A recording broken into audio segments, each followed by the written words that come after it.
ये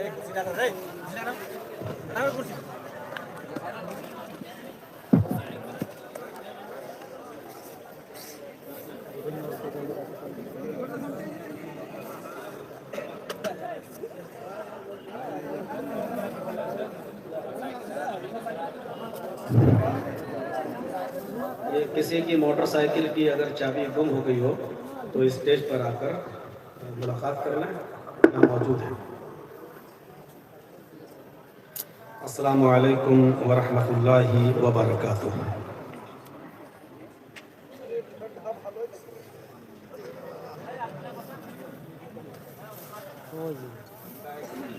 अल्हम्दुलिल्लाह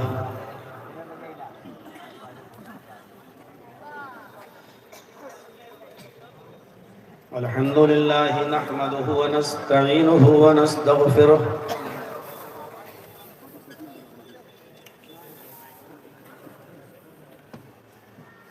व नऊज़ु बिल्लाहि मिन शुरूरि अनफुसिना व मिन सय्यिआति अअमालिना।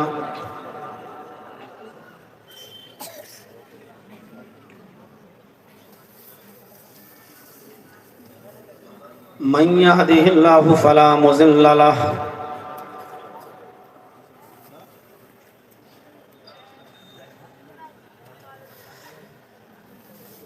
व मन युज़लिलहु फला हादिय लहु।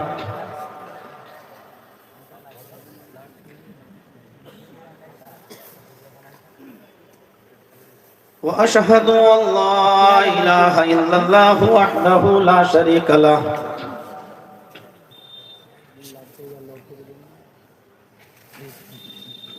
व अशहदु अन्ना मुहम्मदन अब्दुहु व रसूलुहु।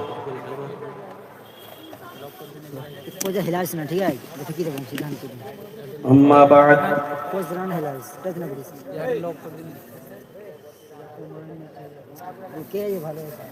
फ़इन्न खैरल हदीस किताबुल्लाह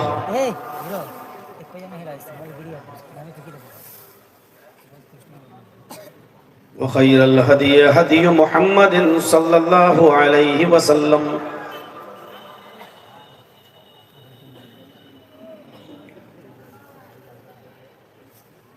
व शर्रिल उमूरि मुहदसातुहा व कुल्लु मुहदसतिन बिदअह व कुल्लु बिदअतिन ज़लालह व कुल्लु ज़लालतिन फिन्नार।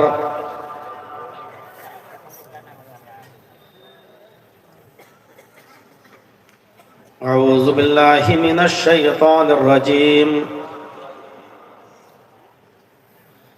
बिस्मिल्लाहिर रहमानिर रहीम।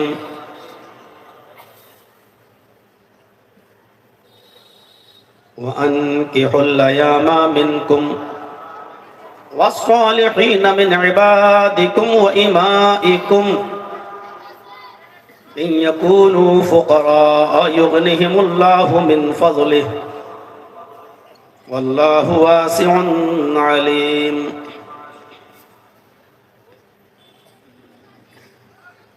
रब्बि इश्रह ली सदरी व यस्सिर ली अमरी वहलुल उक़दतम मिन लिसानी यफ़क़हू क़ौली।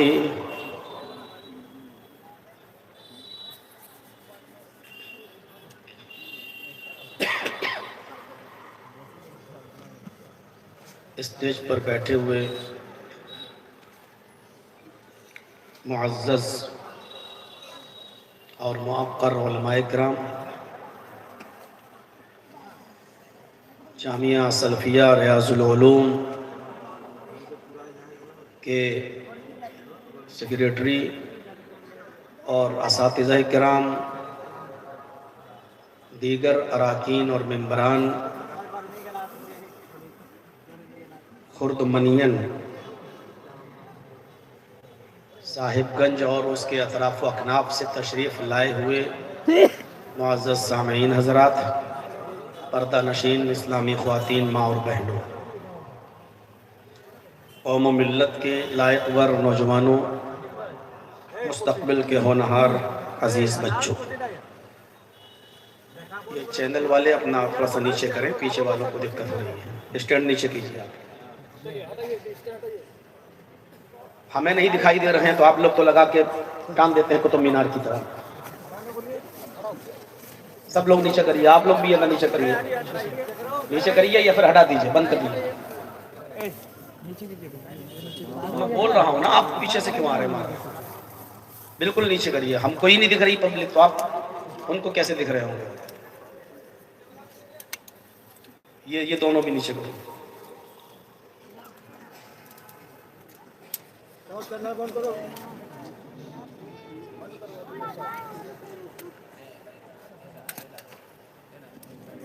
ये वाला थोड़ा सा और नीचे करिए। ठीक करिए। अल्हम्दुलिल्लाह आप लोगों का 2 रोज़ा प्रोग्राम बहुत खूबसूरती के साथ चला और अब ये उसका दूसरा दिन है और बिल्कुल लास्ट की तरफ है आप।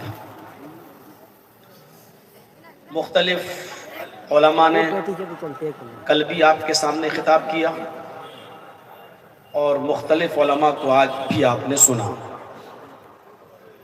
अल्हम्दुलिल्लाह बच्चों ने जो हिफ्ज़ किया है उनकी दस्तारबंदी भी हुई और उनकी दस्तारबंदी के मौके पर मैं भी यहाँ मौजूद था। अल्लाह रब्बुल आलमीन इस इदारे को दिन दूनी और रात चौगनी तरक्की अता फरमाए, हासिदों के हसद से महफूज फरमाए और इस इदारे से पढ़ने वाले और पढ़कर निकलने वाले बच्चों को इस्लाम का सिपाही बनाए। यकीनन आपने कल से मुख्तलिफ सुनी है और हर उन्वान, हर टॉपिक वक्त के लिहाज से अहम था। मैं आज आपके सामने जिस टॉपिक को उठा रहा हूँ वो भी हमारे मुआशरे का एक हिस्सा है। मुआशरे में बहुत सी बुराइयां हैं, शराब, जुआ, नशावर चीज़ें, बेपर्दगी, उरियानियत, बेहयाई और भी बहुत सी बुराइयां हैं। उन बुराइयों पर उलमा ने गुफ्तगू की है। मुआशरे में फैली हुई उन्हीं बुराइयों में नहीं हो रहा नीचा और ऊपर कर दिया आपने तो। आप ये देखिए पीछे बैठे हैं लोग, कैसे दिखेगा?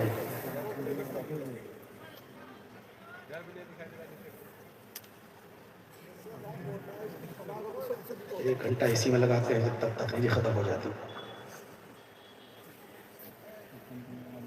उन्हीं मुआशरे में फैली हुई बुराइयों में एक बुराई है हमारे समाज के अंदर शादियों और निकाहों में फजूल खर्ची और गैर शरई शादी। हम निकाह तो करते हैं लेकिन निकाह में शरीयत की तालीम को हम भूल जाते हैं। इसमें कोई शक नहीं कि मुआशरे में सफाई, पाकी, तहारत और तज़किया नफ्स के लिए निकाह से बेहतर कोई चीज नहीं है। शादी का जो सबसे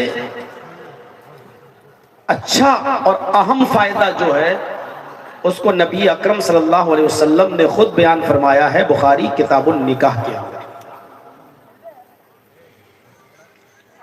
पहले तो शादी की अहमियत पर जोर दिया और उसके बाद शादी का मकसद बताया है कि ये मकसद क्या है। हमारे आज के खिताब में जो कुंवारे लोग हैं वो तो लपेटे ही जाएंगे, जो शादीशुदा हैं वो भी लपेटे जाएंगे। थोड़ा संभल कर बैठिएगा।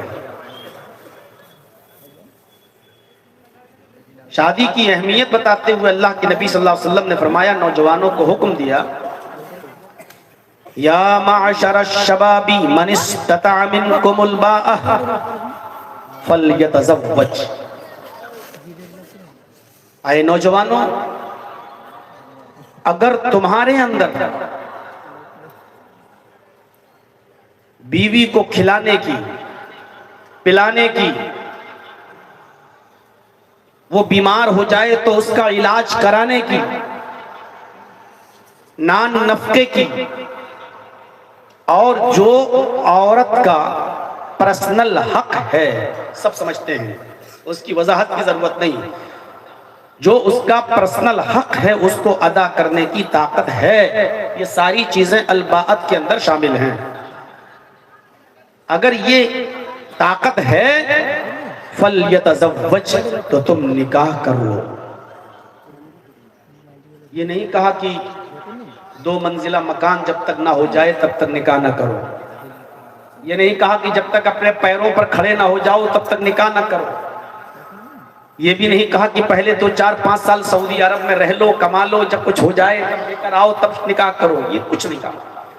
सिर्फ इतनी सी बात कही, क्या है नौजवानों, अगर तुम्हारे अंदर बीवी को दोनों तीनों टाइम खिलाने की, उसका इलाज कराने की, उसका पर्सनल हक अदा करने की अगर ताकत है तो निकाह कर लो।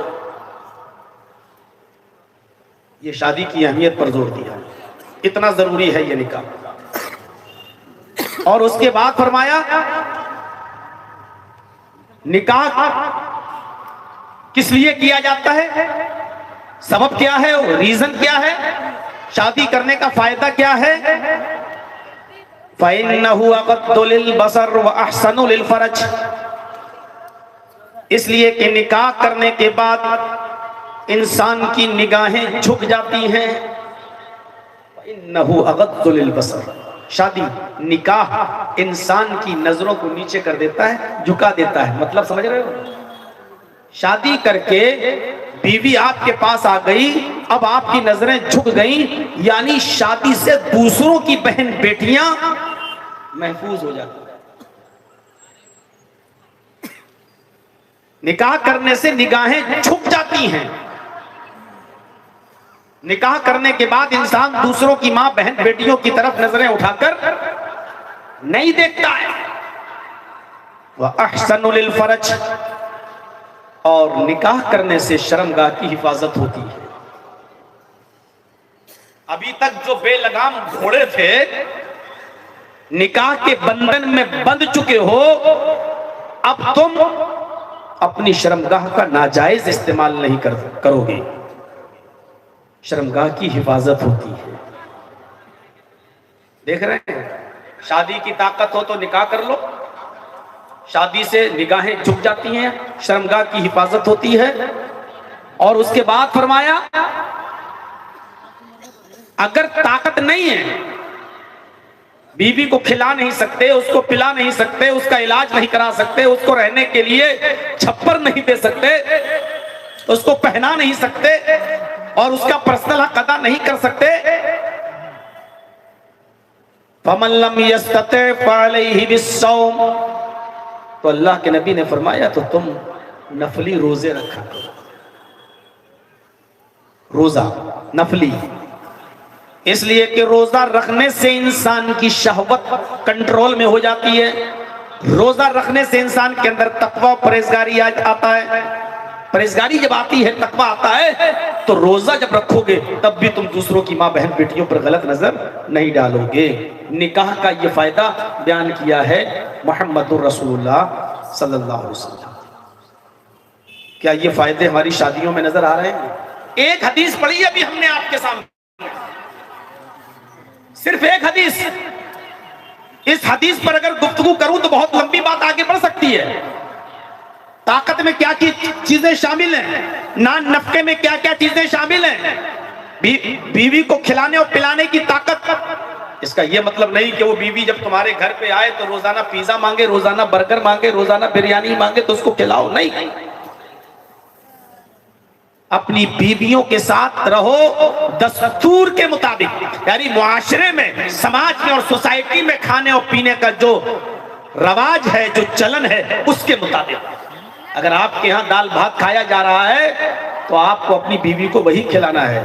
आपके यहाँ अगर 200-250 रुपए की साड़ी पहनाई जा रही है तो आपको अपनी बीवी को वही पहनाना है। अगर वो 10,000 का सूट मांगेगी तो उसकी बात नहीं मानी जाएगी।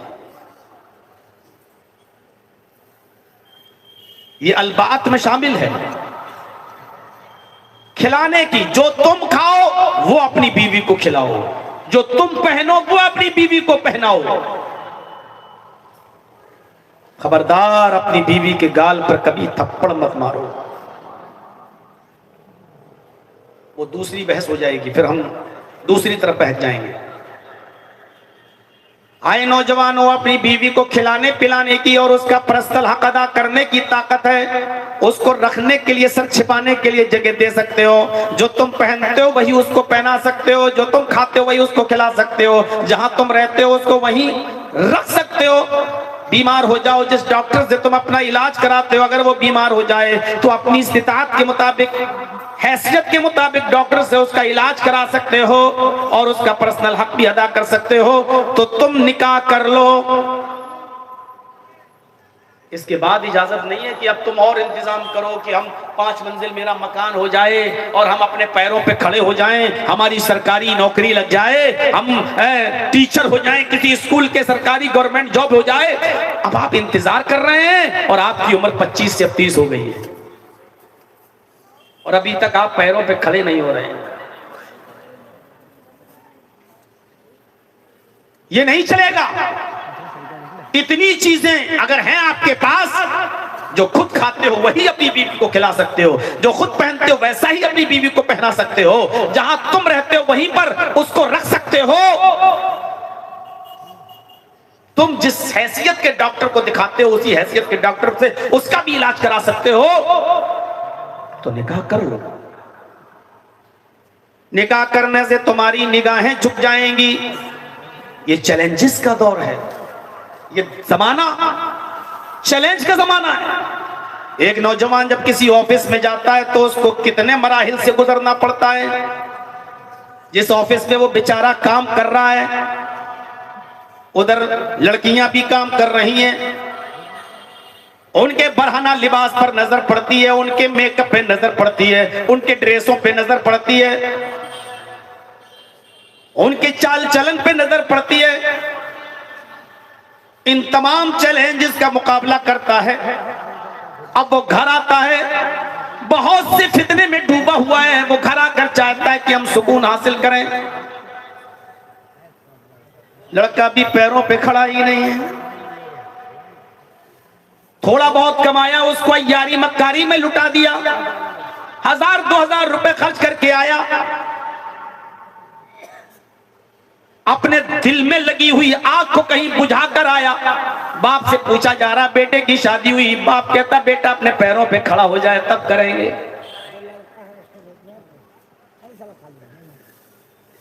शादी का सबसे पहला फायदा यह बताया कि निकाह करने से इंसान की निगाहें झुक जाती हैं और उसकी शर्मगाह की हिफाजत होती है। तो आए नौजवानों, असगर साहब कह रहे थे ना, दुनिया बुरा माने मानती रहे, नाराज होती रहे। हमें बारात नहीं लेके जाना है तो नहीं लेके जाना है, नाजायज है तो नाजायज है। आपको एक तरफा फैसला करना पड़ेगा। समाज को राजी करो तो अपने रब को नाराज कर लो, और रब को राजी करना चाहो तो समाज को भी नाराज करना होगा। आप चाहो तो रब भी राजी रहे और समाज भी खुश रहे, तो ऐसा हो नहीं सकता। अल्लाह को राजी करना चाहते हो तो समाज को नाराज करना होगा, और समाज को अगर राजी रखना है तो अल्लाह को नाराज करना होगा। आप सोच लो, इन दोनों में से, समाज और अल्लाह की नाराजगी में से किसकी नाराजगी बड़ी है? हर आदमी अपना फायदा देखता है, आप भी अपना फायदा देखिए। समाज को नाराज करने में फायदा है या अल्लाह को नाराज करने में फायदा है? बिजनेस का दौर है, आप भी बिजनेस कीजिए। तिजारत का दौर है, आप भी तिजारत कीजिए। अल्लाह की नाराजगी मोल ले सकते हो? और अल्लाह अगर आपसे हमसे नाराज हो जाए तो क्या हमें और आपको जिंदगी में सुकून मिल सकता है? पहली चीज ये बताई कि निकाह करो, उसका फायदा भी बता दिया। अब दूसरी चीज एक और बताई जा रही है, गौर से सुनिएगा। निकाह करो तो किससे करो? जब निकाह करने जाओ तो इंतखाब किस लड़की का हो?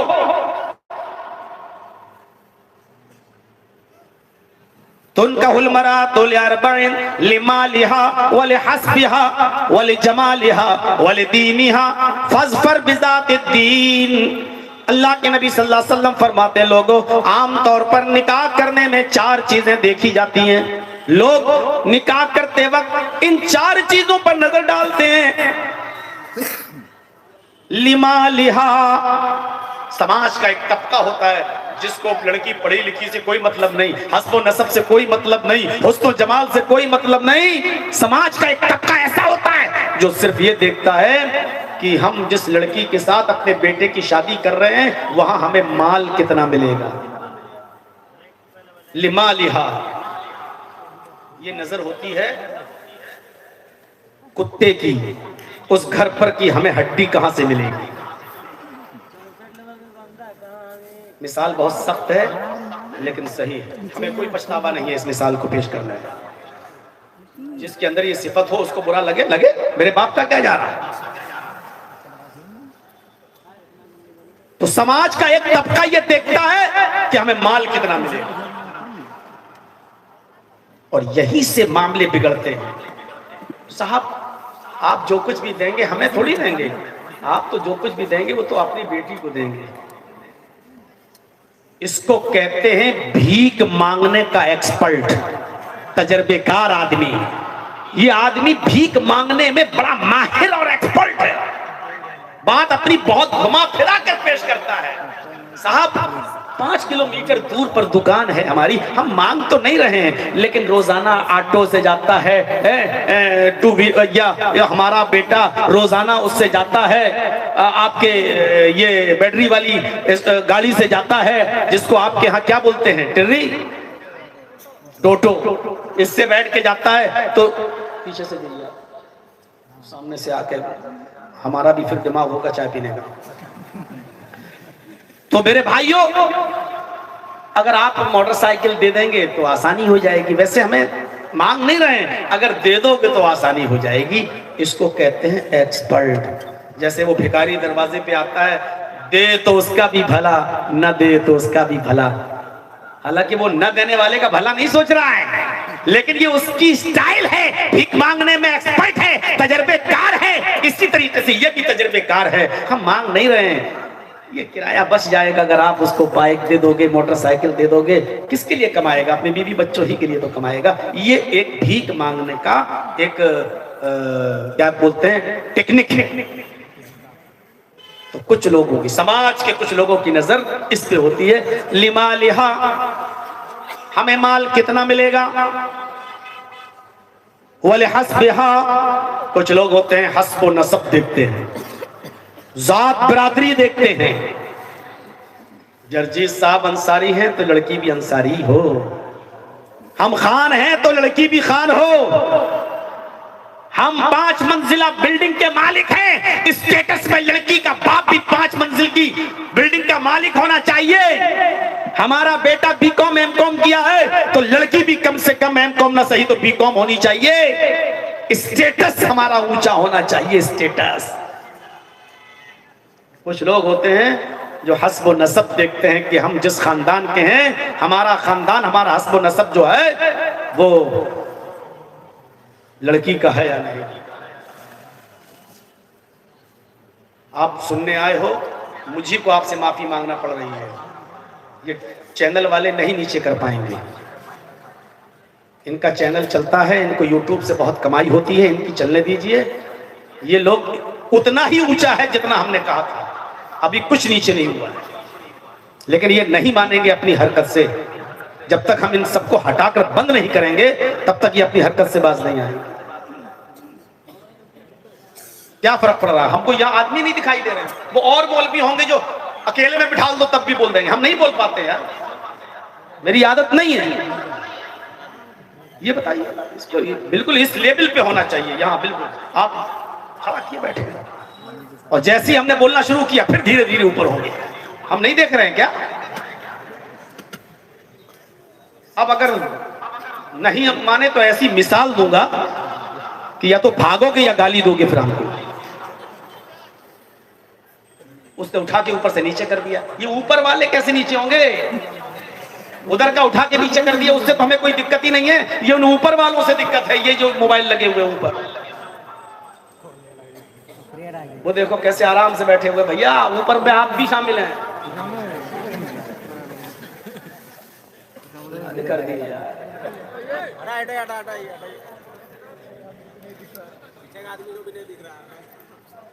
कितना रुपया महीना आ जाता है यूट्यूब से? सही बताइएगा ईमानदारी से।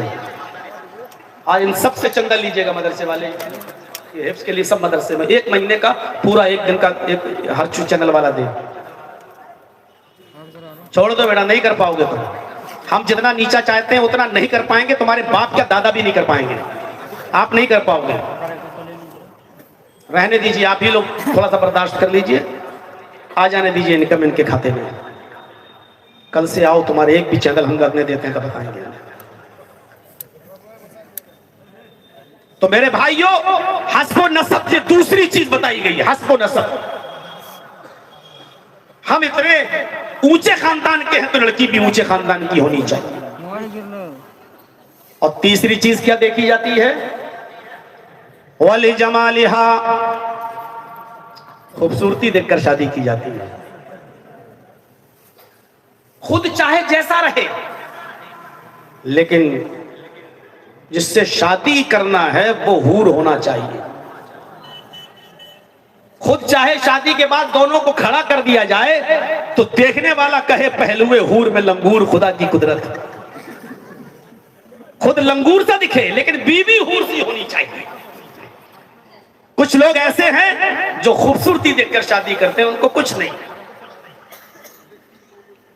वो नेपालन की तरह चपटी हो, टिपटी हो, पिचकी हो, कुछ नहीं, गोरी हो, खूबसूरत होनी चाहिए। कुछ होते हैं जो हुस्नो जमाल देखकर शादी करते हैं, और कुछ लोग ऐसे भी हैं। समाज का एक तबका ऐसा भी है जो चौथी चीज को भी देखता है, क्या?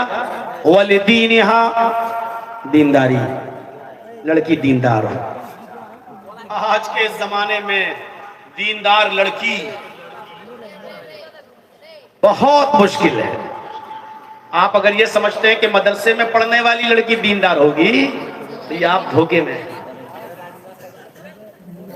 अगर आप ये समझते हैं कि बुर्के में 24 घंटे रहती हो, बुर्के में नकाब न उतारती हो, वो बहुत दीनदार होगी, तो आप धोखे में। हम ऐसी ऐसी आलिमाओं को जानते हैं जो मदरसों से पढ़ के निकली हैं, आलिमा हैं, डिग्री ली है, फाजिल हैं, लेकिन अपने बाप को धोखा देकर गैर मुस्लिम लड़कों के साथ शादी की, मंदिर में फेरे लगाए, सिंदूर लगाया है। आज के जमाने में दीनदार लड़की मिल जाए ये बहुत बड़ी नेमत है, लेकिन मसला यह है कि दीनदार लड़की हम पहचानेंगे कैसे? यकीनन ये मुश्किल काम है, ये बहुत मुश्किल काम है। तो 4 चीजें देखकर शादी की जाती हैं। अल्लाह के नबी सल्लल्लाहु अलैहि वसल्लम ने कामयाब किसको कहा है? आपने फरमाया फस्फर बिज़ातिद्दीन, दीन को देख, दीनदार लड़की को तरजीह दो, दीनदार लड़की को। अभी मैं बताऊंगा, अभी तो मैं तमहीद बांधा हूं, तमहीद। ये चैनल वालों ने अभी मिजाज बनने ही कहा दिया, मेरा मूड अभी तक बना नहीं है। अभी दीनदारी का मायार बताऊंगा अभी आपको, और ऐसी दीनदारी का मायार आज न मदरसे की लड़कियों में मिलेगा, न उन मौलवन और आलिमा बनाने वाले उनके माँ बाप के अंदर ये दीन का मायार उनको मिलेगा। मेरे भाइयों, सिर्फ ये कह देना कि मेरी बेटी ने कुरान पढ़ लिया, माशाअल्लाह, मदरसे में पढ़ती है, ये मदरसे में पढ़ लेना दीनदारी का मायार नहीं होता है। क्या मदरसे में पढ़ने वाला और मदरसे से पढ़ के निकलने वाला हर मौलवी दीनदार होता है? अगर डॉक्टर बनने के बाद बहुत से डॉक्टर लुटेरे होते हैं, इंजीनियर बनने के बाद बहुत से इंजीनियर चोर होते हैं, ऐसे ही मदरसों से पढ़ने के बाद बहुत से मौलवी भी चोर होते हैं। रमजान के महीने में मैं अक्सर अपने इलाके में रहता हूं, इटावा में, इतने मदरसे वालों को फर्जी पकड़ता हूं जिनका कोई मदरसा नहीं। कहां से आ रहे हैं? बिहार से। कहां से आ रहे हैं? झारखंड से। कहां से आ रहे हैं? बंगाल से। और मेरा चप्पा चप्पा देखा हुआ बिहार का, बंगाल का, झारखंड का। अक्सर मैं बगैर टोपी के मस्जिद में जाता हूं ताकि कोई मुझे पहचाने नहीं। और जब वो ऐलान करता है मैं फला जगह से आया हूं, मैं मदरसे में इतने पहुंच जाता हूं, दिखाइए तो जरा, फोन लगा देता हूं, उसी इलाके में पकड़ा जाता है। कोई एक लतीफा है, सुने ना?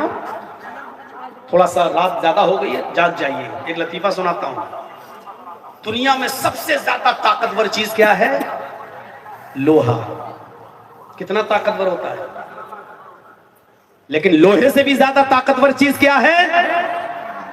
आग, जो लोहे को भी पिघला देती है। और आग से भी ज्यादा ताकतवर चीज क्या है? पानी, जो आग को भी बुझा देता है। और पानी से भी ज्यादा ताकतवर चीज क्या है? इंसान, जो पानी को भी पी जाता है। और इंसान से भी ज्यादा ताकतवर चीज क्या है? मौत, जो इंसान को निगल लेती है। और मौत से भी ज्यादा ताकतवर चीज क्या है? सदका, जो मौत को भी टाल देती है। और सदके से भी ज्यादा ताकतवर चीज क्या है? मौलवी, जो सदका भी खा जाता है। तो बताइए सबसे ज्यादा ताकतवर कौन हुआ? सबसे ज्यादा ताकतवर कौन हुआ? अब आप जाग गए होंगे, मौलवी होकर मौलवी की बुराई करना पड़ रही है इन चैनल वालों के चक्कर। दुनिया में सबसे ज्यादा ताकतवर लोहा, लोहे से भी ज्यादा ताकतवर आग, जो लोहे को पिघला देती है। आग से ज्यादा ताकतवर चीज क्या है? पानी, जो आग को भी बुझा देता है। पानी से भी ज्यादा ताकतवर क्या है? इंसान, जो पानी को भी पी जाता है। इंसान से भी ज्यादा ताकतवर चीज क्या है? मौत, जो इंसान को डस लेती है, खा जाती है। मौत से भी ज्यादा ताकतवर चीज क्या है? सदका, जो मौत को टाल देता है। और सदके से भी ज्यादा ताकतवर चीज क्या है? मौलवी, जो सदका भी खा जाता है। तो मौलवियों से टक्कर मत लेना, अच्छे बुरे सब में है। इंजीनियर अच्छा है तो बुरा भी है, डॉक्टर अच्छा है तो बुरा भी है। ऐसे भी डॉक्टर हैं बेचारे जो मरीज को तड़पता हुआ नहीं देख सकते, जानते हैं कि गरीब आदमी है, बेचारे 50-50 हजार 1-1 लाख रुपए छोड़ देते हैं, जाओ कोई बात नहीं, अब बहुत गरीब है। ऐसे भी डॉक्टर मौजूद हैं, ऐसे मौलवी भी मौजूद है बेचारे जो बहुत शरीफ है, बहुत नेक है। मैंने ऐसे उलमा की तारीख भी पढ़ी है जो मदरसा चलाते थे दिल्ली में। मदरसा दिल्ली के अंदर दिन में पढ़ाते थे और रात में स्टेशन पर कुलीगिरी का काम करते थे। उसी मौलाना का मदरसा, रात में कुली का काम करते थे। रात भर लोगों का सामान अपने सर पे उठाकर स्टेशन के बाहर पहुंचाते थे। जो कमाते थे सुबह वही पैसा मदरसे के बच्चों पर खर्च करते थे। एक दिन बिहार से कोई बच्चा पढ़ने के लिए पहुंचा, दाखिला लेना था, रात में पहुंचा। ये स्टेशन पे उतरे के बच्चे, यही मौलाना साहब कुली का ड्रेस पहने हुए बच्चों का सामान उठा लेते हैं। चलो कहाँ जाना है? कहा मैं तो मदरसे में दाखिला लेने आया हूँ, आप कितने पैसे लेंगे? कहा इतने। तय हो गया, आगे बढ़ गए, सामान बाहर रख दिया। बच्चों ने जब पैसे निकाल के दिए तो कहा कि तुम लोग मदरसे में पढ़ने आए हो और फला मदरसे में जा रहे हो, मैं मेहमान रसूल से पैसे नहीं लेता, जाओ तुम जाओ। चले गए वो बच्चे। सुबह जब इंटरव्यू देने के लिए ऑफिस में पहुंचे और जब ऑफिस का दरवाजा खुला तो सामने वही मौलाना बेचारा जुब्बा पहने हुए, वही सर पे अमामा पहने हुए मौजूद। शक्ल पे नजर पड़ी, बच्चे दंग रह गए। मैं क्या देख रहा हूँ? ये वही शक्ल जो रात में हमारा सामान उठा रहा था कुली बनकर और आज मदरसे में पहुंचा है इंटरव्यू लेने के लिए। मौलाना ने जल्दी से दरवाजा बंद किया, कहा बच्चों मेरे रात के बारे में किसी को मत बताना, मेरा रात वाला मामला कोई नहीं जानता सिवाय अल्लाह के। तुमने देख लिया है, मेरी ये बात किसी को मत बताना। और तुम इतनी दूर से पढ़ने आए हो, तुम्हारा कोई इंटरव्यू नहीं, जाओ तुम्हारा दाखिला हो गया है, तुम एडमिशन ले चुके हो, मैंने तुम्हारा नाम रजिस्टर में लिख लिया है, लेकिन मेरा रात वाला मंजर किसी को मत बताना। मैं ये काम सिर्फ अल्लाह की रजामंदी के लिए करता हूँ। उलमा का एक चेहरा ये भी होता है। 4 चीजें देखकर शादी की जाती है। फरमाया फस्फर बिज़ाति दीन, जिसने दीन को तरजीह दिया, दीनदार लड़की से निकाह किया, उसकी दीनदारी देखकर निकाह किया, वो कामयाब हो गया। फिर आपने फरमाया तरिबत यदाक, आए लड़की के हुस्न जमाल देखने वाले, आए लड़की का माल देखने वाले, आए लड़की का हस्ब नसब देखने वाले, तेरे दोनों हाथ मिट्टी में मिल जाएं, तू बर्बाद हो जा। तरिबत यदाक, तेरे दोनों हाथ खाक आलूद हो। निकाह करना जरूरी, पहली चीज। दूसरी हदीस ने बताया निकाह किस लड़की से किया जाए? जो दीनदार हो। अच्छा, सिर्फ लड़की दीनदार हो? लड़की वालों से भी कहा जा रहा है, लड़कियों वालों, आए बेटियों वालों, तुम भी अपनी बेटी के लिए जब रिश्ता देखो तो दीनदार लड़के का इंतखाब करो, दीनदार लड़का देखो। जैसे लड़की दीनदार देखना मुश्किल, उसी तरीके से दीनदार लड़का का मिलना और उसका की तलाश ये भी मुश्किल। इज़ा ख़तब इलैकुम मन तर्ज़ौन दीनहु व खुलुक़हु फ़ज़व्विजूहु इल्ला तफ़अलूहु तकुन फ़ितनतुन फ़िल अर्ज़ व फ़सादुन अरीज़। लड़कियों के माँ बाप से कहा जा रहा है, आए लड़कियों के वालिदैन, आए लड़कियों वालों, इज़ा ख़तब इलैकुम मन तर्ज़ौन दीनहु व खुलुक़हु, जब तुम्हारी बेटी के पास, जब तुम्हारी बेटी के साथ किसी दीनदार लड़के का पैगाम निकाह के सिलसिले में आए, जब कोई लड़का तुम्हारी बेटी से निकाह करने का पैगाम तुम्हारे घर पे पहुंचाए, मन तर्ज़ौन दीनहु व खुलुक़हु, और वो लड़का इतना दीनदार हो कि उसकी दीनदारी के चर्चे होते हो, उसकी दीनदारी से तुम भी खुश हो और उसके अखलाक से भी तुम खुश हो, उसकी दीनदारी और उसका अखलाक तुम्हें पसंद आ जाए, यानी वो लड़का बाखलाक हो और दीनदार हो, फज़व्विजू, तो तुम अपनी बेटी का निकाह उस लड़के के साथ कर दो। उस लड़के का पैगाम तुम्हारे घर से खाली नहीं जाना चाहिए।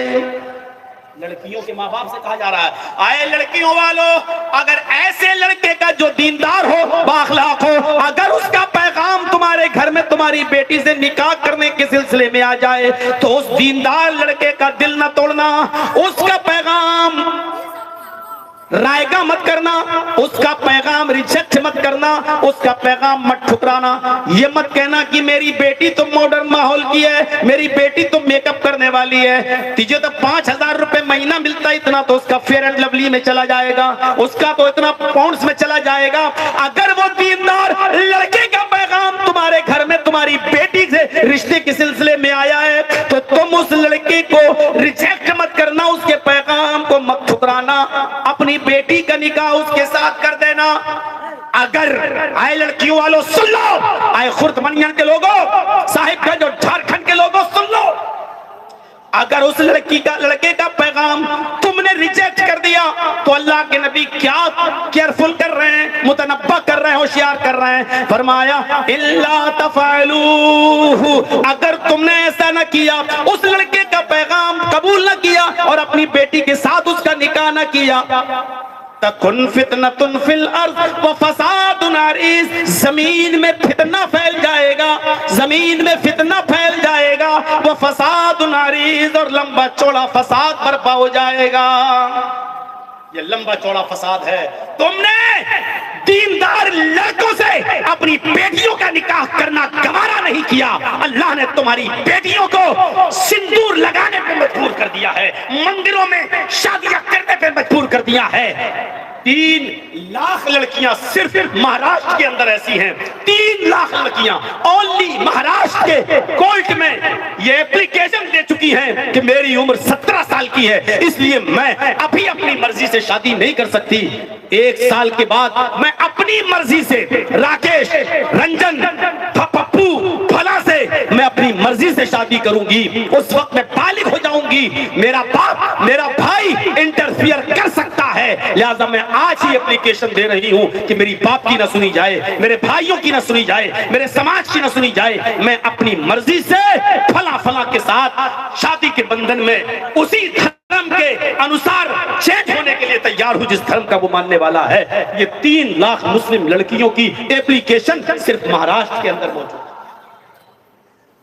तुमने दीनदार लड़कियां नहीं देखी और लड़कियों वालों ने दीनदार लड़के नहीं देखे, तो जमीन में ऐसा फितना फैला, ऐसा फितना फैला कि आज देख लो क्या कारनामे हो रहे हैं।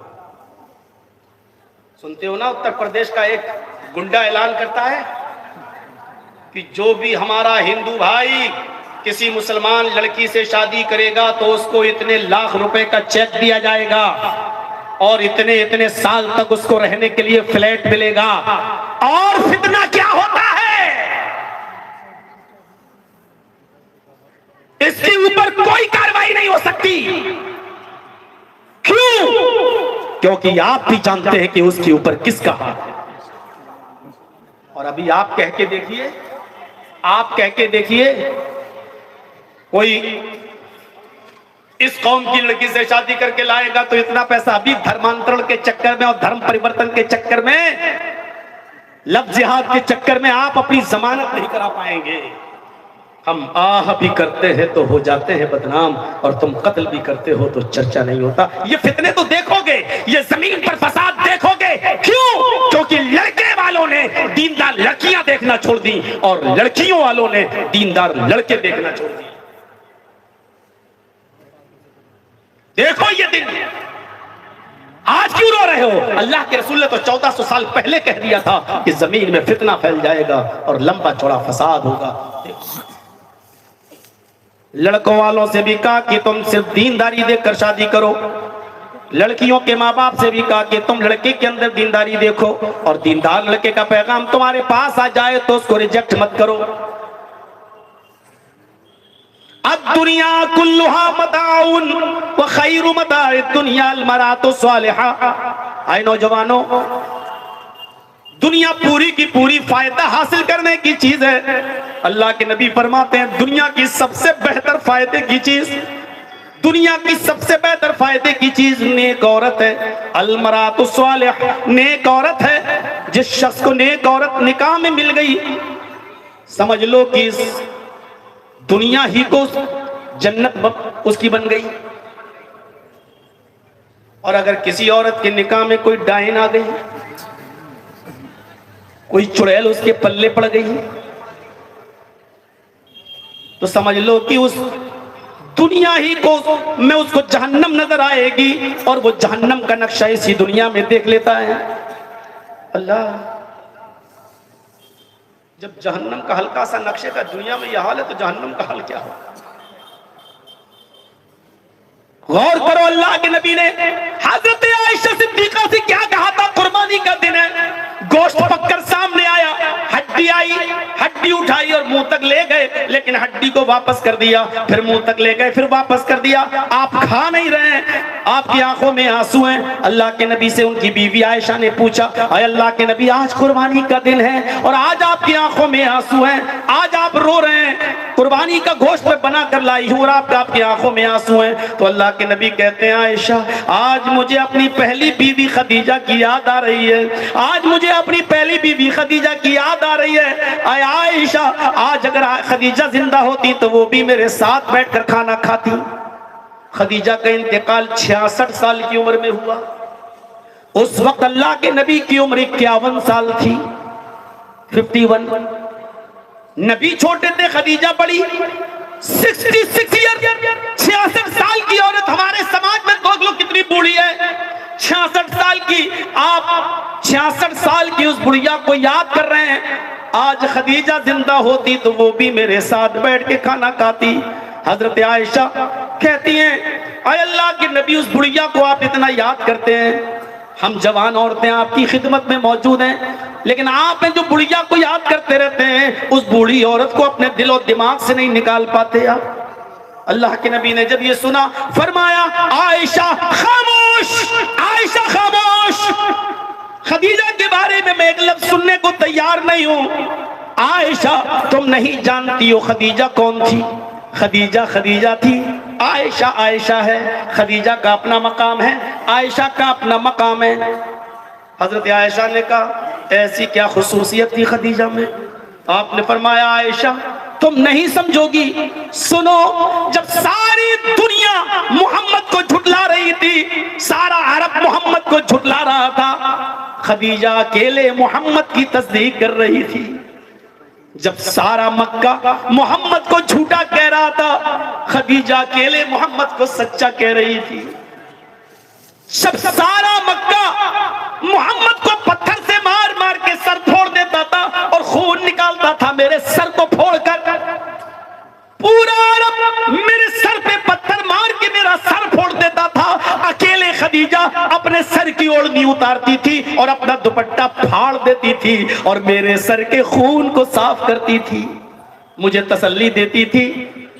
आयशा जो खदीजा का मकाम है वो तुम्हारा नहीं है, तुम्हारा अपना है, खदीजा का अपना है। खदीजा को मैं अपनी पूरी जिंदगी में कभी नहीं भूल सकता।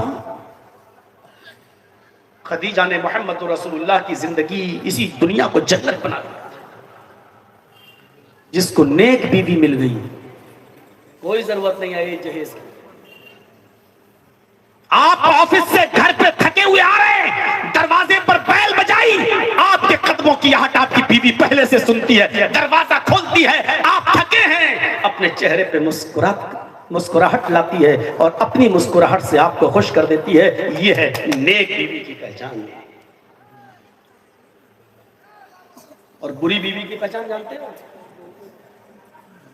दरवाजे की बैल बजी, भागती हुई दौड़ी, खाली हाथ आ गया, क्रीम नहीं लाए, पाउडर नहीं लाए, अरे मेरी फेयर एंड लवली खत्म हो गई, तुम नहीं लाए। साहब अभी तनख्वाह नहीं मिली, कल मिलेगी। ठीक है तो कल ही आना मेरे पास, चलो। यह है बुरी बीवी की पहचान। मेरे भाइयों, जिसको दुनिया में नेक औरत मिल गई उसका घर जन्नत बन गया,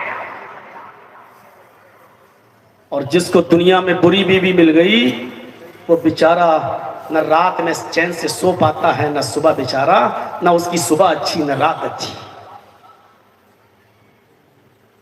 अल्लाह के नबी फरमाते हैं पूरी दुनिया फायदा हासिल करने की चीज है, सबसे बेहतर फायदा हासिल करने की चीज नेक औरत है।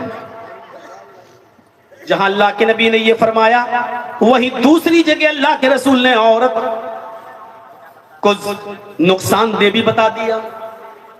फरमाया दुनिया हुल्वतुन खज़िरतुन व अन्नल्लाह मुस्तखलिफुकुम फीहा, ये दुनिया बहुत मीठी है, सरसब्ज़ व शादाब है, दूर से देखने में बहुत अच्छी नजर आती है, और अल्लाह रब्बुल आलमीन तुम्हें इस दुनिया का जानशीन बनाएगा। आए दुनिया में रहने वाले लोगों, दुनिया की खूबसूरती को देखकर दुनिया के बहलावे में मत आ जाना। फत्तकुद दुनिया वत्तकुन निसा, दुनिया से बचे रहना और औरतों से बचे रहना। गौर करिए, एक तरफ अल्लाह के नबी कहते हैं दुनिया में सबसे बेहतरीन फायदा हासिल करने की चीज नेक औरत है, और दूसरी तरफ अल्लाह के नबी क्या कह रहे हैं? दुनिया से बचना और औरतों से बचना। फ़इन्न अव्वल फितनत बनी इसराइल कान फिन निसा, बनी इसराइल में सबसे पहले जो फितना बर्पा हुआ था वो इसी औरत के सिलसिले में हुआ था। एक औरत ने पूरी कौम बनी इसराइल को फितने में मुब्तला कर दिया था, और कौम बनी इसराइल औरत के सिलसिले में हलाक बर्बाद हो गई। आज भी जो झगड़े होते हैं या तो पैसे की वजह से या औरत की वजह से, और जितनी भी लड़ाइयां हुई हैं, दंगे, ये जितने भी राजा महाराजाओं की लड़ाइयां हुई है, देख लीजिए औरतों ही के सिलसिले में, औरतों के सिलसिले में। इसलिए फरमाया अन्निसाउ हिबालतु शयातीन, औरतें शैतान का जाल है। ये हदीस नहीं सुनती औरतें, ये मौलवी को क्या हो गया, भड़ुआ मौलवी आ गया, औरतें शैतान का जाल है, बगैर औरत के रह भी नहीं पाते और औरत को शैतान का जाल भी बताते। अल्लाह के रसूल ने औरत को दुनिया की सबसे ज्यादा फायदा उठाने की चीज बताया है, बेहतर चीज बताया है, लेकिन औरत को सबसे बड़ा फितना और शैतान का जाल भी बताया है। क्योंकि शैतान अगर किसी के ईमान को, किसी की इबादत को और किसी की रियाजत को, किसी के तकवे को, किसी की इंसानियत को जब बर्बाद करना चाहता है तो इसी औरत का जाल फेंक कर इस्तेमाल करता है। आबिद बरसीसा को किसने बर्बाद किया? औरत ने। चाचा बैठ जाओ, अब इतने कहां जाएंगे बेचारे इस वक्त? पूछो पेशाब पेशाब तो नहीं लग रहा है? नहीं तो फिर हमने तो कह दिया बैठ जाओ, कहीं ऐसा ना हो इस उम्र में रुकता नहीं है पेशाब। तो हिबालतुश शयातीन भी का शैतान का जाल, शैतान इसी चाल का इस्तेमाल करके बहकाता है, ईमान बर्बाद करता है, लुटाता है। गौर कीजिएगा, 5 हदीसें मैंने आप तक आपके सामने पढ़ दी हैं।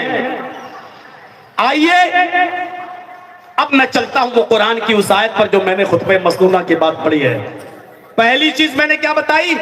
नौजवानों निकाह कर लो, यानी निकाह की अहमियत। निकाह से निगाहें छुप जाती है, शर्मगाह की हिफाजत होती है। इतना जोर दिया अल्लाह तबारक व तआला ने, अल्लाह के नबी ने तो दिया ही दिया, अल्लाह ताला ने भी निकाह पर इतना जोर दिया कि पूरी समाज और सोसाइटी के लोगों को हुक्म दिया, सुनो खुर्दमनियन वालों, आज तुम्हारे यहाँ इसलिए तुम्हें मुखातब कर रहा हूं, कल कहीं और जाएंगे तो उसको मुखातब करेंगे। अल्लाह ने समाज सोसाइटी के लोगों को मुखातब करके क्या कहा? वह अनकिहुल अयामा मिनकुम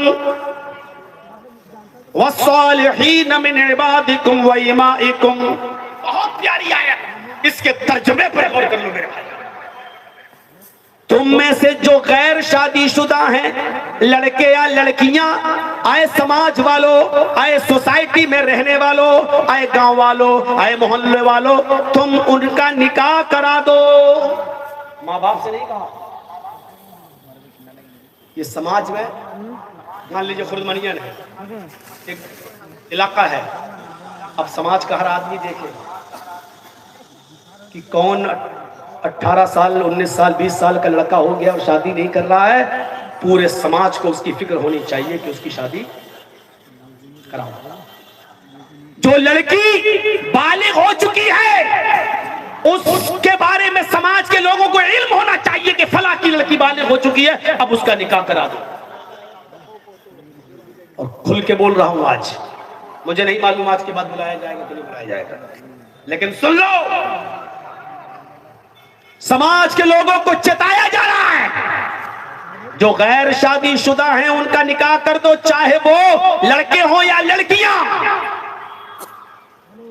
आपके समाज में तो 30-30 साल के लड़के घूम रहे हैं जिनकी शादियां नहीं हुई हैं, 25-25 और 28-28 साल की लड़कियां हैं जिनकी शादियां नहीं हुई हैं। कहा जा रहा है ये फितना है, फितना। आए समाज के लोगों, इनकी शादियां करा दो। ये खुले हुए सांड हैं, पता नहीं कब किस गाय के ऊपर चढ़ बैठे। ये जुमला मैं इस्तेमाल कर रहा हूं, बुरा लगेगा, लगेगा। अगर डॉक्टर ही ये सोच ले कि इंजेक्शन लगाने में तकलीफ होगी तो फिर तो बच्चा सेहतयाब हो गया। अगर जर्राह ये सोच ले कि छुरा मारने से बच्चे को तकलीफ होगी तब तो फोड़ा सही हो गया। ये खुले हुए सांड हैं, आवारा घूम रहे हैं। अगर चाहते हो कि आपके घरों में रहने वाली गायें महफूज रहें तो इन खुले हुए सांडों को बांध दो बंधन से, शादियां करा दो। सामने बैठ के अगर हंसोगे तो भगा देंगे यहाँ से। मेरी नजर हर तरफ है। ये 30 साल का लड़का भी घूम रहा है, तुम्हारे घर में एक बेटी है, कैसे तुम्हें नींद आ जाती है, तुम सो जाते हो, ये नहीं सोचते हो कि ये कितना खतरनाक हो सकता है। और आज के जमाने में मोबाइल, आज के जमाने में यूट्यूब पर मिलने वाला आपका पैकेज, इसने आज 6-6 और 7-7 साल की लड़कियों को, सुना है आपने, फेसबुक पे ही सुना होगा ना, 9 साल की लड़की मां बन गई। 9 साल की लड़की ने एक बच्चे को जन्म दिया। उस लड़की की मां ने लड़की को घर से निकाल दिया, लेकिन लड़की के साथ गलत काम करने वाला कोई और नहीं, उसका 11 साल का भाई था। कहां हो, किस समाज में हो, किस सोसाइटी में जी रहे हो? मेरी बातें तुम्हें बुरी लगती हैं?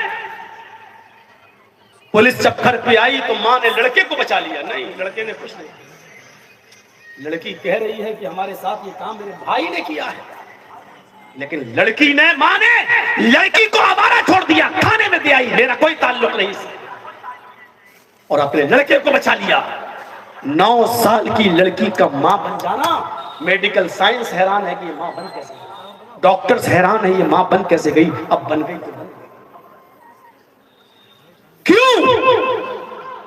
इसकी वजह यह है कि आप अपने घर में 30-30 साल तक अपने लड़कों की और लड़कियों की शादी नहीं कर रहे हो। मेरी बच्ची पढ़ रही है। अरे पढ़ाई क्या आपको शादी से रोकती है? कितने बच्चे आज भी मदरसों में पढ़ते हैं जिनकी शादियां हो गई हैं और पढ़ रहे हैं? कितने लड़के ऐसे हैं जो आप निकाह कर रहे हैं और मदीना यूनिवर्सिटी में पढ़ रहे हैं? अरे निकाह कर दो, कम से कम बातें तो करते रहेंगे। रिश्ता लगा दिया, निकाह हुआ नहीं।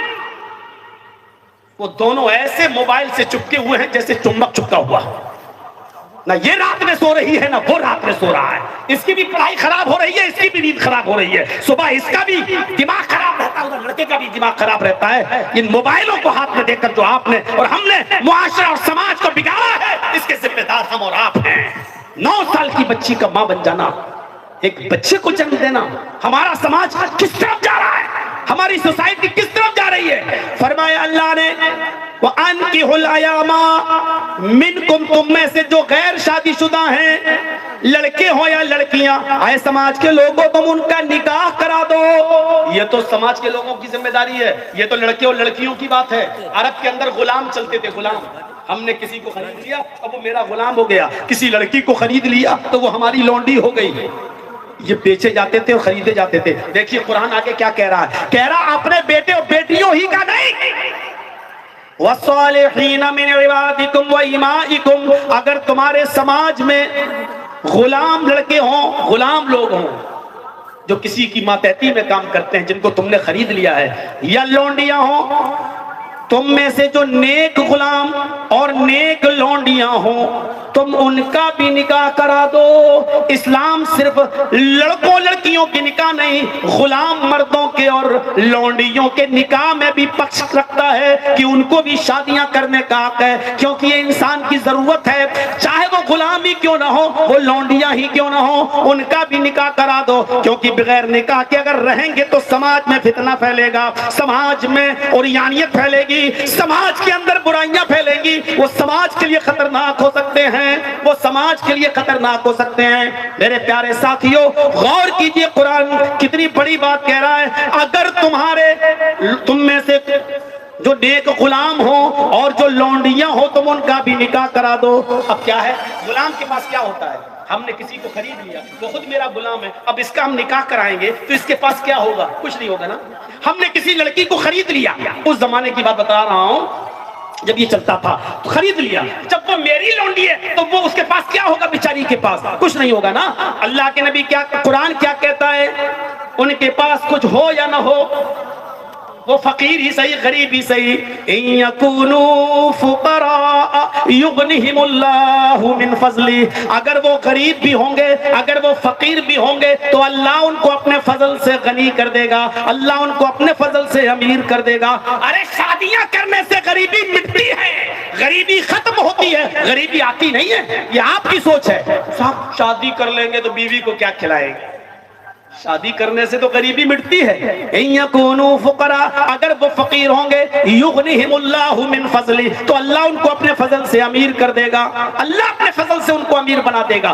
तो शादियों से अमीर होते। अल्लाह के रसूल के पास एक शख्स आया, गरीब था। अल्लाह के रसूल कुछ काम बताइए, घर में कुछ खाने पीने को है नहीं, कि कुछ काम मैं करना चाहता हूँ, मेहनत करना चाहता हूँ, क्या काम करूँ? अल्लाह के नबी ने कहा अच्छा ये बताओ तुम्हारा निकाह हो गया, शादी हो गई? कहा नहीं। कहा इसीलिए तो गरीबी है तेरे घर में, जा निकाह कर ले। कहा निकाह करने से अमीर गरीबी दूर हो जाएगी? आपने कहा निकाह करने से घर में खैर बरकत होगी, जाओ निकाह कर लो। शादी कर लिया तो अब तो और बुरी हालत हो गई। पहले तो थोड़ा बहुत कुछ खा लेता था, अब तो वो भी नहीं खाता, वो बीवी को मिल जाता। अब घर पे कुछ दिन के बाद अल्लाह के नबी के पास आया, और अल्लाह के रसूल आपने तो मेरी शादी करा दी, तो हालत और बुरी हो गई। कहा क्या हुआ? कहा क्या क्या हुआ? अब थोड़ा बहुत मुझे भी मिल जाता था, अब तो वो खा लेती है, मुझे तो कुछ नहीं मिलता। तो घर में बरकत नहीं हुई? का कुछ नहीं हुआ। अल्लाह के रसूल अब तो शादीशुदा हो चुका हूं, अब कुछ काम बताइए, नहीं तो भाई बीवी हमको घर में नहीं घुसने देगी। आपने कहा अच्छा ठीक है। मैं कुछ सोचा, और सोचने के बाद कहा नौजवान एक काम करो। कहा क्या? कहा तुम एक शादी और कर लो। आंखें फाड़ के कहता क्या एक शादी कर दी? आपके कहने से कर ली, तब तो ये हालत हो गई, दो की बात मेरा क्या होगा? आपने कहा कुछ नहीं होगा, जाओ बरकत होगी इंशाल्लाह। कहने लगा देखिए आप कह रहे हैं तो मैं कर लेता हूँ, लेकिन आपने कहा जाओ जाओ इंशाल्लाह बरकत होगी, शादी से बरकत होती है। वो गया और दूसरी शादी भी कर ली। दूसरी शादी के बाद और परेशान, झगड़े। घर जाता बीवी कहती कमा के लाए, नहीं ताकत नहीं थी तो दो दो काहे कर ली। ताने और ताना बेचारा मर्द सुनता तो मैं परेशान होता। अब 5 दिन के बाद ही अल्लाह के रसूल के पास फिर चला आया, सर नीचे झुकाए बैठा। आपने कहा क्या हुआ? शादियां करा के हाल पूछते हो क्या? आपने कहा क्यों? 2 शादी हो गई, बरकत नहीं हुई। कहता बरकत? यहाँ दिल की हरकत बंद होने वाली है, आप बरकत की बात कर रहे हैं? अल्लाह के नबी मैं तो घर से जाऊंगा ही नहीं, बीवियां घुसने नहीं दे रही हैं, अब आप कुछ काम बताइए। आपने कहा अच्छा रुको मैं कुछ काम देखता हूं तुम्हारी। थोड़ी देर के बाद फिर आया, अल्लाह के नबी ने उससे कहा, इमाम अहमद ने अपनी मुस्तद में, इमाम तारमी ने अपनी सुनन में, इमाम मालिक ने अपनी मुअत्ता में नकल किया है मेरे भाइयों। अल्लाह के नबी ने थोड़ी देर के बाद उससे कहा नौजवान मेरे जहन में एक काम आया है। कहा क्या? कहा तुम एक शादी और कर लो। कहता अल्लाह के नबी बेहोश हो जाऊंगा मैं, हार्ट फेल हो जाए, अटैक हो जाएगा, मर जाऊंगा। अब नहीं, 2 शादियां करके हाल देख चुका हूं।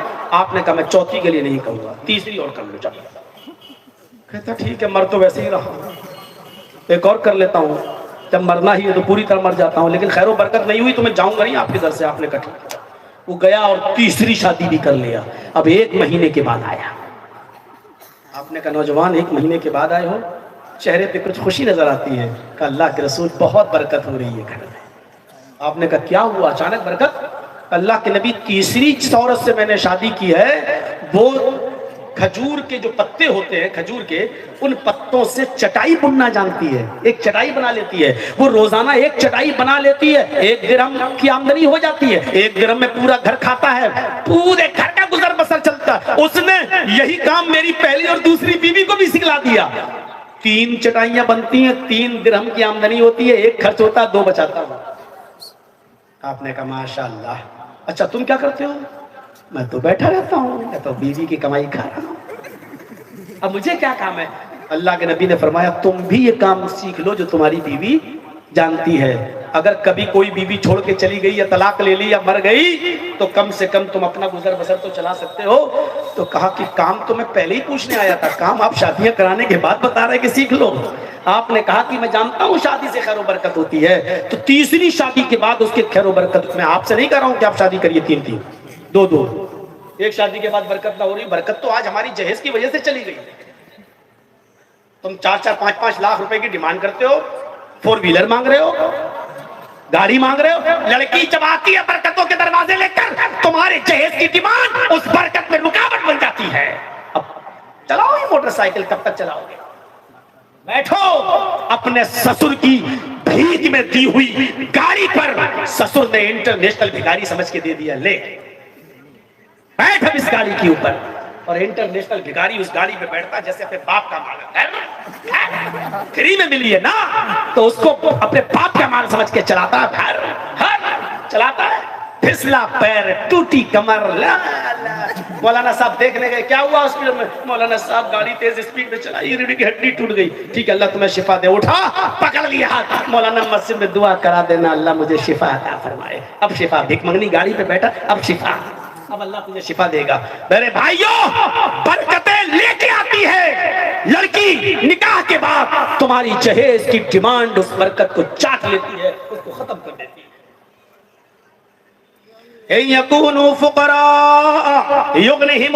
मिन फज़लिही, अगर वो फकीर होंगे, गरीब होंगे, तंगदस्त होंगे, तो अल्लाह उनको अपने फजल से गनी कर देगा, बेनियाज कर देगा। गौर कीजिए, जंगे बद्र हो रही है, और सुनिए दीनदार, माहौल बनाइए। जंगे बद्र हो रही है, उस जंगे बद्र में एक सहाबी भी है जो लड़ रहे हैं। उस सहाबी का नाम है हजरत खुनैस इब्ने हुज़ाफा अस-सहमी। जंगे बद्र में जो सहाबा है, उन सहाबा में 313 सहाबियों में एक सहाबी है जिसका नाम है खुनैस इब्ने हुज़ाफा अस-सहमी। लड़ते लड़ते जख्मी हो जाते हैं, जख्मी हो जाते हैं। इनको जख्मी हालत में उठा लिया गया, लड़ने की ताकत नहीं रख पाए, घर पहुंचा दिया गया। जंगे बद्र खत्म हो गई। 10, 12, 15 दिन के बाद हजरत खुनैस इब्ने हुज़ाफा सहमी भी इंतकाल कर जाते हैं, जख्मों की ताब न ला सके और इंतकाल कर। ये हजरत खुनैस कौन थे? सुनिए, हजरत खुनैस कौन थे? हजरत उमर फारूक के दामाद। ये बात सुन के जाइएगा, अगर आपको जाना ही है, मैं कभी नहीं रोकता हूं, लेकिन इस वाक्य को सुन लीजिए फिर जाइएगा। मेरे भाइयों, हजरत खुनैस हजरत उमर के दामाद थे। हजरत उमर की बेटी हफ्सा का निकाह हुआ था हजरत खुनैस से। आप जानते हैं, खुनैस का जब इंतकाल हुआ तो उस वक्त हजरत हफ्सा की उम्र थी, उमर फारूक की बेटी की उम्र थी 21 साल, 21 ईयर्स, 21 साल। हजरत खुनैस को दफन कर दिया गया। इधर बेटी की इद्दत भी पूरी हो गई, 4 महीने 10 दिन। इधर हजरत उमर फारूक को अपनी बेटी की शादी की फिक्र हुई। मेरी बेटी, दामाद जंगे बद्र में जख्मी, फिर इंतकाल कर गया, वो शहीद हो गए। अब मेरी बेटी बेवा, मुझे अपनी बेटी का निकाह करना चाहिए। एक दिन का वाकया, मस्जिद में नमाज हो रही थी। हजरत अबू बकर सिद्दीक नमाज पढ़ रहे थे। हजरत उमर फारूक ने नमाज के बाद उनको पकड़ लिया और पकड़ने के बाद कहा, अबू बकर इधर आओ। वो आए। जी, आपको मालूम है कि जंग बद्र में मेरे दामाद खुनैस शहीद हो गए? जी मैं जानता हूं। मेरी बेटी हफ्सा बेवा हो गई? जी मुझे मालूम है। मुझे अपनी बेटी के दूसरे निकाह के लिए सोचना है। अच्छी बात है। और मैंने उसके लिए एक लड़का, एक मर्द तलाश किया है। अबू बकर सिद्दीक ने कहा, बेहतर है, जल्दी शादी कर दीजिए। कहा, अबू बकर वो कोई और नहीं, मेरी नजर में वो आप हैं। मैं अपनी बेटी का निकाह आपके साथ करना चाहता हूं। जानते हो, 21 साल की बेटी, कोई बच्चा नहीं अभी, और हजरत उमर अपनी बेटी के लिए रिश्ते की बात किससे कर रहे हैं? हजरत अबू बकर से, जो उम्र में हजरत उमर से भी बड़े हैं। दीनदारी का मायार अभी तलाशोगे ना, ये बड़ी बड़ी मौलवनों के और आलिमा फाजिला जो पढ़ रही है ना, दीनदारी का भी ऐसा जब तलाश करोगे तो ऐसा तूफान फटेगा। यही तो मैंने कहा, दीनदारी तलाश करना बड़ा मुश्किल है। कैसे दीनदारी का पता लगाओगे? हजरत उमर चाहते तो लड़कों की लाइन लग जाती, लेकिन हजरत उमर ने लड़के से शादी नहीं करना चाहिए, दीनदारी को मायार बना रहे हैं। आए अबू बकर, मैं जानता हूं कि तुम शादीशुदा हो, लेकिन फिर भी मैं अपनी बेटी का निकाह तुम्हारे साथ करना चाहता हूं। हजरत अबू बकर ने कहा, मैं बताऊंगा, थोड़ा रुको। कोई जवाब नहीं दिया इसके आगे और चले गए। कुछ दिनों तक हजरत उमर ने इंतजार किया। जब अबू बकर ने कोई जवाब नहीं दिया तो सोचा कि बहुत तकलीफ हुई। अबू बकर कुछ तो बोलते, हाँ या ना। करना होती तो हाँ, और नहीं करना होता तो कह देते कि नहीं। लेकिन ना हाँ कहा ना कहा, मैं बताऊंगा। मुझे पेंडिंग में डाल दिया, मुझे लटका दिया। बहुत तकलीफ हुई हजरत अबू बकर से मुझे, हजरत उमर कहते हैं बहुत तकलीफ हुई। लेकिन कुछ दिनों के बाद हजरत उस्मान मिले तो हजरत उस्मान से फरमाया, उस्मान क्या मेरी बेटी से निकाह करोगे हफ्सा से? जंगे बदर में मेरा दामाद जख्मी हो गया और फिर वो इंतकाल कर गए, शहीद हो गए। मेरी बेटी बेवा हो गई, इद्दत पूरी हो चुकी है, मुझे अपनी बेटी की फिक्र है और मैं अपनी बेटी का निकाह तुम्हारे साथ करना चाहता हूं। हजरत उस्मान ने कहा, ठीक है, मुझे सोचने के लिए कुछ वक्त दीजिए। 5-6 दिन के बाद, 10 दिन के बाद हजरत उमर ने कहा, आए उस्मान, आपने वक्त मांगा था, हफ्ता 10 दिन गुजर गया है, शायद आपको सोचने का वक्त मिल गया होगा। हजरत उस्मान ने कहा, बहुत अच्छे से मैंने सोच लिया है और मैं इस नतीजे पर पहुंचा हूं कि अब मैं आपकी बेटी से निकाह नहीं कर सकता हूं। मशवरा नहीं हो पा रहा है, घर में बात नहीं बन पा रही है, आप अपनी बेटी के लिए कोई और रिश्ता देख लीजिए। हजरत उमर ने कहा, कोई बात नहीं। हजरत उमर कहते हैं, मुझे उस्मान से इतनी तकलीफ नहीं हुई क्योंकि उन्होंने मुझसे कह दिया कि मशवरा नहीं हो पा रहा है, यानी मैं नहीं कर पाऊंगा, साफ साफ मना कर दिया, मुझे तकलीफ नहीं हुई। लेकिन अबू बकर से तकलीफ हुई, इसलिए कि अबू बकर ने ना हाँ कहा ना ना कहा। मैं कुछ दिन बैठा रहा, 1-1.5-2 महीने के बाद अल्लाह के नबी जनाब मोहम्मद रसूलुल्लाह सल्लल्लाहु अलैहि वसल्लम मेरे पास आए और कहने लगे, उमर आपकी बेटी हफ्सा बेवा हो गई है, उनका शौहर मैदान बद्र में शहीद कर दिया गया है, आपके ऊपर क्या गुजर रही है वो मैं जानता हूं, इसलिए मैं खुद आया हूं और आपकी बेटी का हाथ मांगता हूं, यानी मैं आपकी बेटी हफ्सा से निकाह करना चाहता हूं। हजरत उमर फारूक ने नबी का चेहरा देखा, मुस्कुराए और खुश हुए और अपनी बेटी का निकाह मोहम्मद रसूलुल्लाह सल्लल्लाहु अलैहि वसल्लम से कर दिया। हजरत मोहम्मद रसूलुल्लाह अबू बकर से 2 साल बड़े। देखा जाए तो बेटी की उम्र 21 साल, खुद हजरत उमर की बेटी, और उमर से बड़े अबू बकर और अबू बकर से भी बड़े मोहम्मद रसूलुल्लाह। गौर करो, अपनी उम्र से भी बड़े आदमी के साथ हजरत उमर अपनी बेटी का निकाह कर रहे हैं। ये नहीं देख रहे हैं कि वो बेटी की उम्र की है, ये देख रहे हैं कि वो दीनदार घर में जा रही है। दीनदारी का मायार ये होता है, समझ रहे हैं? ये भी नहीं कि नबी की कितनी बीवियां, मेरी बेटी कैसे एडजस्ट करेगी। अल्लाह के रसूल की बीवी हैं और भी बीवियां हैं। हजरत हफ्सा का भी निकाह हो गया। निकाह के बाद हजरत उमर अबू बकर से मिले। निकाह के बाद अबू बकर सिद्दीक हजरत उमर से मिले। अबू बकर सिद्दीक ने सलाम किया, उमर ने जवाब दिया, मुसाफा किया। हजरत अबू बकर ने कहा, उमर तुम मुझसे नाराज हो? कहा जी। क्यों? कहा इसलिए कि तुमने मुझे हाँ और ना का जवाब नहीं दिया, तुमने मुझे पेंडिंग में रखा। उस्मान से मैं इतना नाराज नहीं हूं जितना आपसे हूं, आपसे मुझे तकलीफ पहुंची। फरमाया तुम्हारी तकलीफ बिल्कुल बजा है, सही है, लेकिन ये सुनो कि मैं हाँ और ना क्यों नहीं कर पाया, मेरी भी अपनी एक मजबूरी थी। क्या? कहा सुनोगे कि हाँ आओ। अलग ले गए। हजरत अबू बकर ने कहा, आए उमर, जिस दिन आपने मुझसे ये कहा कि मैं अपनी बेटी का निकाह आपसे करना चाहता हूं, मुझे कोई एतराज नहीं था, लेकिन मैंने इसलिए जवाब नहीं दिया था क्योंकि आपके कहने से 5 दिन पहले मोहम्मदुर रसूलुल्लाह इरादा कर चुके थे और आप मुझे बता चुके थे कि मैं उमर की बेटी हफ्सा से निकाह करना चाहता हूं। वो बेवा हो गई है, हजरत उमर की मुश्किलें आसान करना चाहता हूं, मैं हफ्सा को अपने निकाह में लेना चाहता हूं। नबी अकरम का ये राज मैं बताना नहीं चाहता था, ये राज था जो आपने सिर्फ मुझसे शेयर किया था और नबी का ये राज मैं फाश नहीं करना चाहता था, इसलिए मैं ना हाँ कह सका ना ना।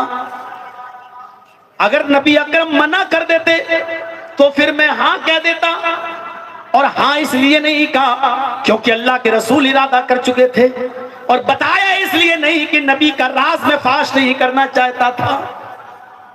मेरे भाइयों, पूरे वाक़े को सामने रखिए और नतीजा निकालिए। पूरे वाक़े को सामने रखिए और देखिए क्या है। इधर खुनैस का इंतकाल हो रहा है, इधर 21 साल की हफ्सा है।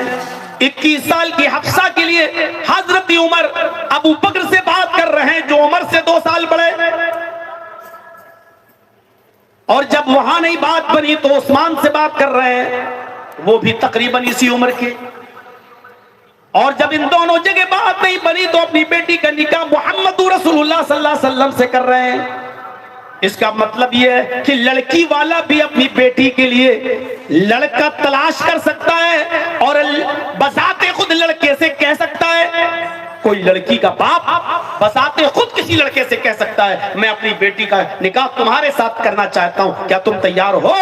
लड़की का बाप कह सकता है, जैसा कि उमर हफ्सा के बाप थे, इन्होंने बजाते खुद हजरत अबू बकर से कहा और हजरत उस्मान से कहा।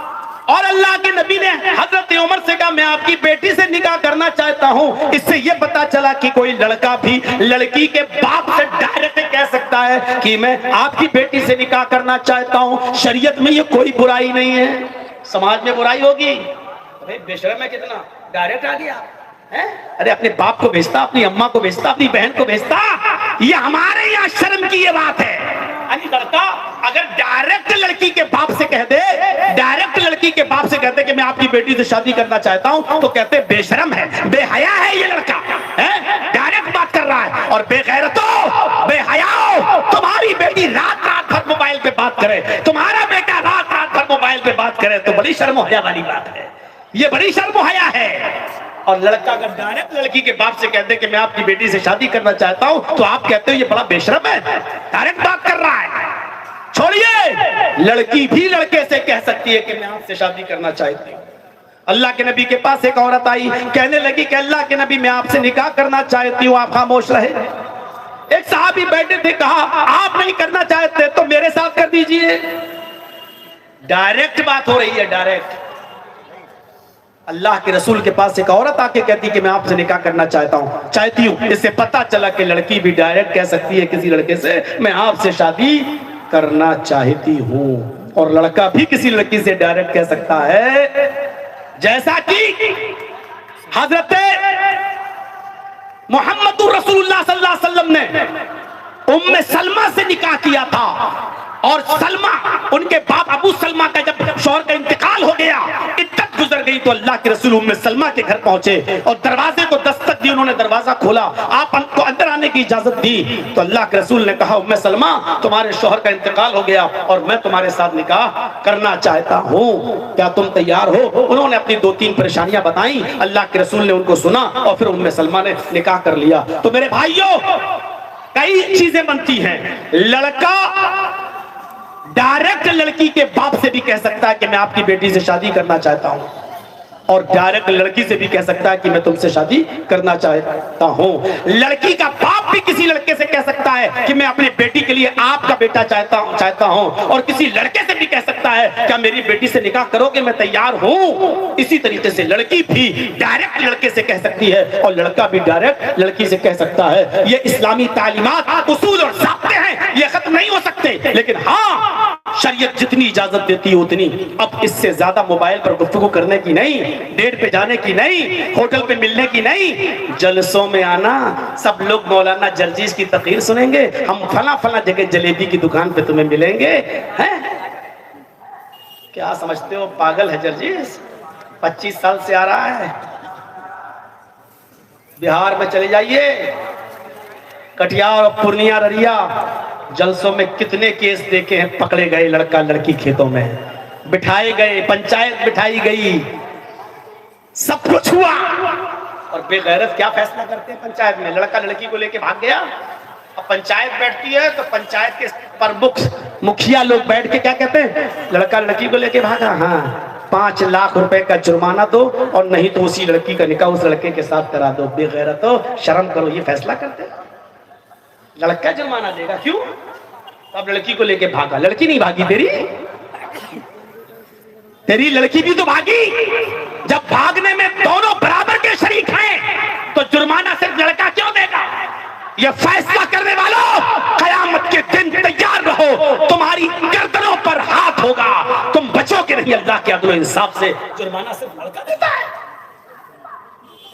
लड़की को दे दो, साहब शादी कर ले। भागने में तो वो भी शरीक थी, सोना लेके तो वही भागी। और जब तक लड़की भागने में पहल न करे, लड़का भगा नहीं सकता, हो ही नहीं सकता। ये कुरान कहता है चोरी करने में तो लड़का आगे हो सकता है, लेकिन जिनाकारी में लड़का कभी आगे नहीं होगा, लड़की आगे होगी।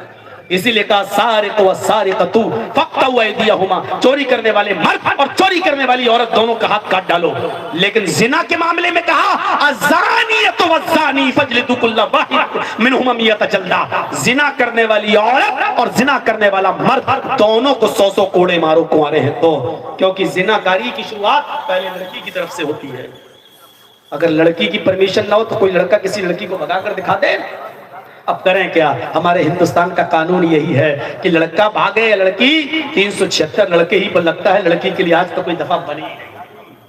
चलिए मेरे भाइयों, 1.5 घंटे की इस स्पीच के बाद अब आपसे थोड़ा सा इस मदरसे का ताबुन, आपसे इस मदरसे की कुछ खैरात जो जर्जीस दामन फैलाकर आपसे मांगता है। बहुत दिन छोड़ के भी आप हमें देख लिए, फिर बुलाने पर ही मजबूर हुए। हमें भी मोहब्बत है, इस्लाम में जात बरादरी की कोई हैसियत नहीं, लेकिन हमारा आपसे एक रिश्ता, ईमानी रिश्ता भी है, दूसरा बरादरी का भी रिश्ता है। और ये फख्र के साथ नहीं कहता हूँ। इसलिए मेरे प्यारे साथियों, आपसे गुजारिश है कि 10 मिनट के लिए मैं स्टेज पर बैठा हूँ। ये जामिया सल्फिया रियाजुल उलूम के लिए मेरे हाथ पर आप क्या देते हैं? आपको मुझसे कितनी मोहब्बत है, मैं आपकी मोहब्बत देखना चाहता हूँ। आप मेरे हाथ पर दें, इंशाअल्लाह अल्लाह तबारक व तआला आपको इसका अजर अज़ीम अता फरमाएगा।